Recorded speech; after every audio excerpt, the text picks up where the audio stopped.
सातारा लोकसभा मतदारसंघ पश्चिम महाराष्ट्रात मोडणाऱ्या महत्त्वाच्या मतदारसंघांपैकी एक।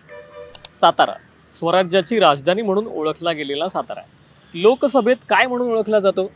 ज्या साताऱ्यातून उदयनराजे भोसले यांनी लोकसभेचा गड जिंकला त्यांचाच मागच्या पोटनिवडणुकीत पराभव झाला। हे कसं घडलं आणि आता 2024 ला काय घडेल? आता साताऱ्याचा भूगोल नेमका काय आहे, तिथलं राजकीय वजन नेमकं कुणाचं जास्त आहे, या सगळ्याची उत्तरं मी तुम्हाला देणार आहे। पण त्याआधी हा व्हिडिओ तुम्हाला शेवटपर्यंत पाहावा लागेल। नमस्कार, मी सिद्धेश आणि तुम्ही पाहताय 7/12 लोकसभेचा।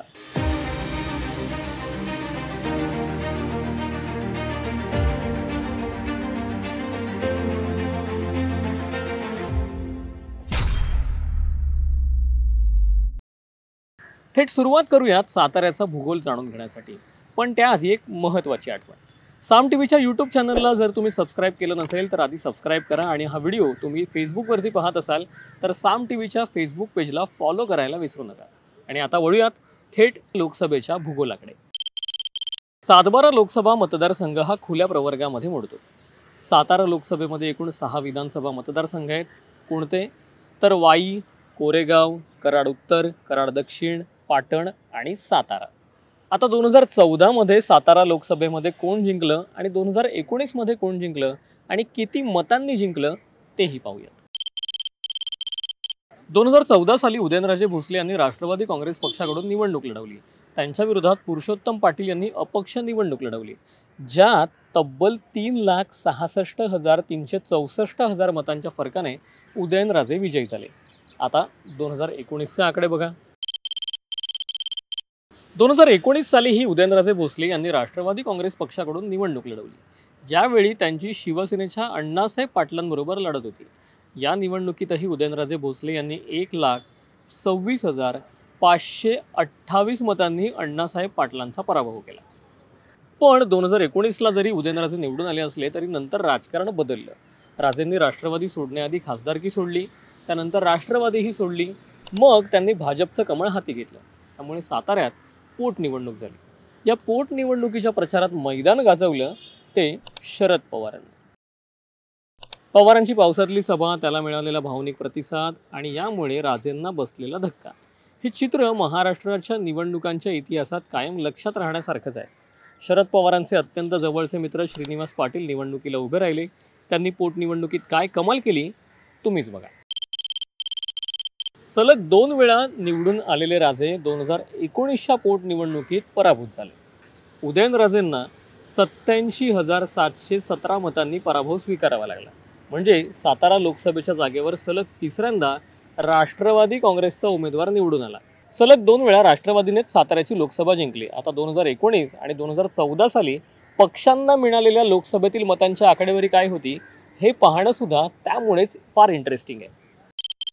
2014 ला राष्ट्रवादीला 53.5% मतं पडली, तर युतीने आपला उमेदवारच दिला नाही।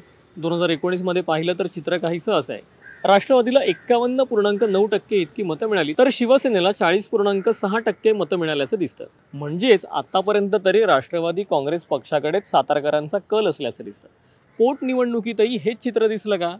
पोटनिवडणुकीतही हेच चित्र पाहायला मिळतं। उदयनराजे भोसलेंनी ही पोटनिवडणूक भाजपकडून लढवली, पण त्यांचा पराभव झाला।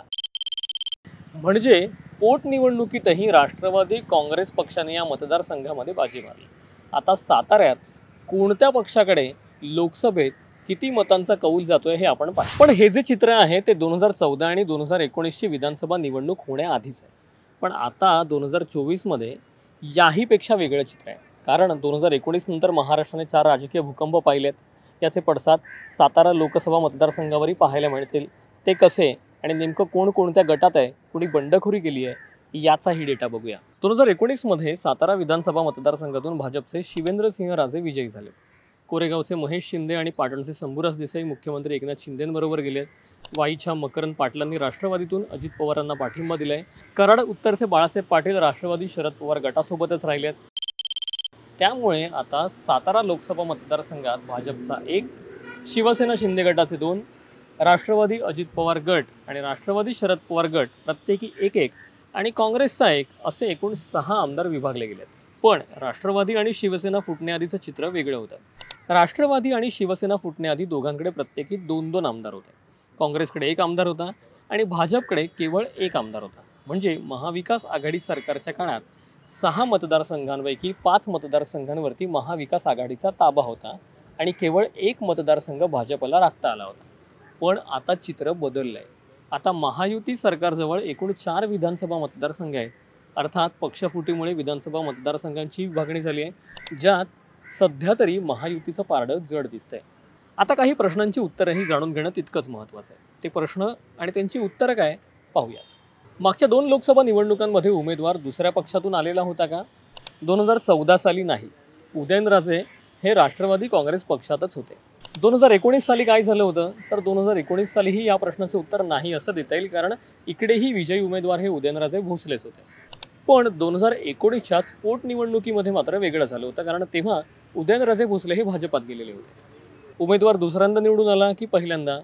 2019 मध्ये याचं उत्तर हो पण आणि नाही पण असं देता येईल, कारण 2019ला उदयनराजे भोसले हे सलग दुसऱ्यांदा निवडून आले, पण त्यांनी राजीनामा दिल्यावरती पोटनिवडणुकीत श्रीनिवास पाटील हे मात्र पहिल्यांदाच निवडून आले होते. युती किंवा आघाडीच्या उमेदवाराला फायदा की तोटा? तर अर्थात युतीला तोटा झाला, पण आघाडीला फायदा झाला का? याचं उत्तर पुढे आहे. 2019च्या पोटनिवडणुकीपर्यंत आघाडीसाठी हा मतदारसंघ फायद्याचा होता. 2014 साली या मतदारसंघात युतीने आपला उमेदवार दिला नव्हता. 2019 साली उमेदवार दिला, पण तो पराभूत झाला होता आणि पोटनिवडणुकीतही भाजपकडून लढणारे उदयनराजे भोसले पराभूत झाले. अर्थात आतापर्यंत तरी या लोकसभा मतदारसंघाचा फायदा आघाडीला झाल्याचं आपल्याला दिसतं. ज्याच्यानंतर येतो महत्त्वाचा प्रश्न क्रमांक 4. 2 पक्षांमधील फुटीनंतरचं राजकारण नेमकं कसं आहे? तर पक्षातील फुटीनंतर मतदारसंघाचं राजकारण अत्यंत गुंतागुंतीचं झालंय. राष्ट्रवादीची एकहाती सत्ता असणारा हा लोकसभा मतदारसंघ आता पूर्णपणे विखुरला गेला. त्यातल्या त्यात मराठा फॅक्टर आणि छत्रपतींची गादी असणारे उदयनराजे भोसले हे भाजपच्या गोटात आहेत. त्यामुळे पक्षनिहाय आकडेवारीत जरी या लोकसभा मतदारसंघात राष्ट्रवादी काँग्रेसचा प्रभाव दिसत असला, तरी ते 2024 नंतर टिकून राहील का, याबाबत मात्र शंका आहे. कारण 2019च्या लोकसभा निवडणुकीत राष्ट्रवादीच्या श्रीनिवास पाटील यांनी उदयनराजे भोसले यांचा पराभव केला, पण दोन्ही उमेदवारांमध्ये 87,000 मतांचाच फरक होता, जो फार मोठा नाही आहे. त्यामुळे उदयनराजे नेमकं कुणाच्या बाजूने लढतात? मराठा मतदारांचा कल कुणाच्या बाजूने जातो? शिवाय वंचितची भूमिका या मतदारसंघामध्ये काय असते आणि राष्ट्रवादी काँग्रेसचा उमेदवार कोण असणार, यावरून सातारा लोकसभा मतदारसंघाचं गणित स्पष्ट होईल. सातारा लोकसभेच्या या सातबाऱ्याबद्दल तुम्हाला नेमकं काय वाटतं? कमेंट करून नक्की सांगा आणि व्हिडिओ आवडला असेल तर शेअर करायला विसरू नका. देश विदेशातील प्रत्येक घडामोडींचे लाईव्ह अपडेट मिळवण्यासाठी आता साम टीव्हीच्या सर्व सोशल मीडिया प्लॅटफॉर्मला लाईक, फॉलो आणि सबस्क्राईब करा. तसंच सर्व नोटिफिकेशनसाठी बेल आयकॉन प्रेस करायला विसरू नका.